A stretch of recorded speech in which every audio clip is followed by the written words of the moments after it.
Exercício de força de atrito. Ele fala o seguinte nessa questão. O bloco A, ele tem massa de A igual a 3 kg. E ele está apoiado num plano inclinado que forma um ângulo θ com a horizontal. O bloco A está na iminência de escorregar para cima. O que significa isso? Porque se ele escorregar, ele vai para onde? Ele vai para cima, então vem para cá. Isso é muito importante, porque essa frase indica, pelo menos teoricamente, o sentido que esse sistema deveria ter. Por que eu falei deveria? Porque nós precisamos desse sentido, ao menos para escrever as equações. Respira. Continuando a leitura. Ele fala, o coeficiente de atrito estático entre o bloco A e o plano, o coeficiente de atrito estático de A, ele fala que é igual a 0,5.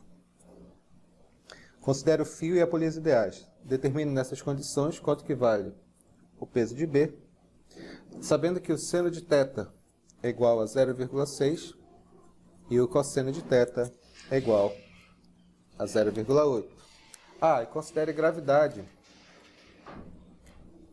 Considere gravidade igual a 10 metros por segundo ao quadrado. Bom, dito isso daqui, pessoal, a primeira coisa que nós vamos fazer para relacionar, escrever o movimento, né? Escrever as equações. Então, para baixo, o que eu tenho? Para baixo eu tenho o peso de B. O peso de B puxa o bloco A com que força? Com uma força de tração. Mas para cada ação eu tenho uma reação, igual no sentido contrário. E para baixo eu tenho o quê? Eu tenho o peso e no sentido contrário também eu tenho o FAT.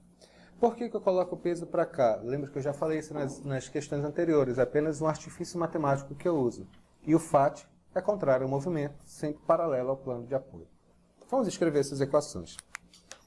Primeiro devemos escrever a equação para o bloco A, vai ficar como? Quais são os vetores no bloco A? Bloco B, perdão, porque é o B que vai puxar todo mundo. Então vai ficar o quê? Vai ficar o peso de B menos tração é igual a massa de B multiplicado pela aceleração. E para o bloco A vai ficar como? Não esqueça que quem vai nesse sentido é positivo e quem vai no sentido contrário é negativo. Vai ficar tração menos peso menos FAT, peso de A, perdão. FAT é igual a massa de A multiplicado pela aceleração. Se eu juntar os vetores aqui, vai ficar desse jeito, né? Vai ficar peso de B menos peso de A menos FAT. FAT de A, claro, né? É igual a massa de A mais a massa de B multiplicado pela aceleração. Quando você faz esses exercícios de força de atrito estático, você tem sempre que se perguntar se o sistema ele está em movimento. Ele fala lá no problema, o bloco A está na iminência de escorregar para cima. Essa frase, está na iminência de escorregar para cima, significa que o bloco A está parado a princípio. E se ele está parado, o que significa isso? Que essa aceleração aqui, ela vale quanto? Vale 0. E 0 multiplicado por alguma coisa igual a quanto? 0. Então, isolando o peso de B, isso aqui passa para o outro lado, vai ficar o peso de A mais o FAT. Então, vai ficar quanto? Quem é o peso de A? O peso de A está no plano inclinado. No plano inclinado, o que é o peso? É a massa de A multiplicado pela gravidade, multiplicado pelo seno de θ.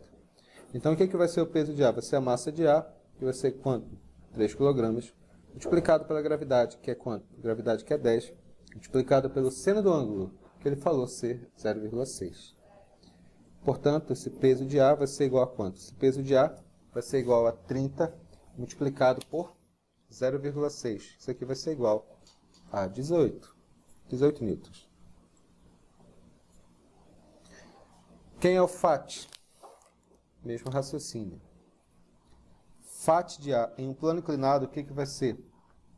Vai ser a massa de A multiplicado pela gravidade, multiplicado pelo μ, pelo coeficiente de atrito, multiplicado pelo cosseno de θ. Só para lembrar, me mata a gatinha coçando, tá bom? Eu sei, essa frase é esquisita, mas não lembrem dela. Então, FAT de A vai ser igual a quanto? A massa de A, que vai ser 3 kg, multiplicado pela gravidade, que é 10, multiplicado pelo coeficiente de atrito estático, que é 0,5, multiplicado pelo cosseno de θ, que é 0,8. Então, esse FAT de A vai ser igual a quanto? Vai ser igual a 30 multiplicado por 0,5, multiplicado por 0,8, isso aqui vai ser igual a 12 newtons. Agora, eu tenho as duas variáveis necessárias para poder responder meu problema.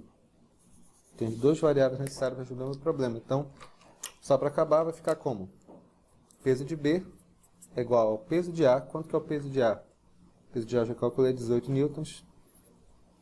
Mais o FAT, que é 12, portanto, o peso de B, que é a pergunta do problema, é igual a quanto? O peso de B é igual a 18 mais 12. Isso aqui vai ser igual a 30 newtons. Isso aqui é aplicação de exercício, não é muito complicado, mas envolve ler detalhadamente as questões para a gente não cometer pequenos erros, tá bom? Vamos ver só um pequeno detalhe antes de a gente fazer mais atividades e exercícios, que é só um acréscimo à nossa aula, que é a chamada força de resistência do ar. Vamos lá. Já, deixa eu tentar explicar para vocês o que significa essa força de atrito estático na prática. Força de atrito é a força que existe entre o corpo e o plano. E ela depende do grau de rugosidade, que é o coeficiente de atrito. Que é essa rugosidade que existe entre um plano e outro. Existem superfícies que têm muito atrito, por exemplo, essa madeira dessa mesa. Superfícies com pouco atrito, como por exemplo uma pista com sabão ou com mesmo cheiro. Mas estávamos falando agora do coeficiente de atrito estático. O que é esse coeficiente de atrito estático? É a força necessária para que o corpo ele comece a se movimentar. O corpo ele começa a se movimentar, como eu já expliquei nessa parte da aula que a gente estava fazendo, quando a força que você aplica nele é maior do que a força de atrito. Como eu estava falando aqui, digamos que, vamos pegar como exemplo essa mesa, né, que a gente já estava falando anteriormente. Vamos imaginar que a força de atrito estático dessa mesa seja 100 newtons. Ou seja, essa mesa só vai se movimentar quando a força aplicada nela for maior do que 100 newtons. Então vamos lá, vou aplicar agora 50 newtons. Apliquei na mesa 50 newtons. Ela não vai se movimentar. Por quê? Porque a força que eu apliquei é menor do que a força de atrito necessária para que comece a se movimentar. Agora, vou aplicar exatamente 100 newtons. Não esqueça que a força de atrito estático aqui é 100. Eu vou aplicar 100 newtons. Ela também não se movimenta.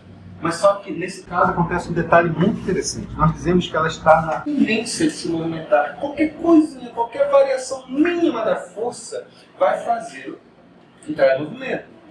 Mas ela ainda não se movimenta, ela está na iminência de movimento.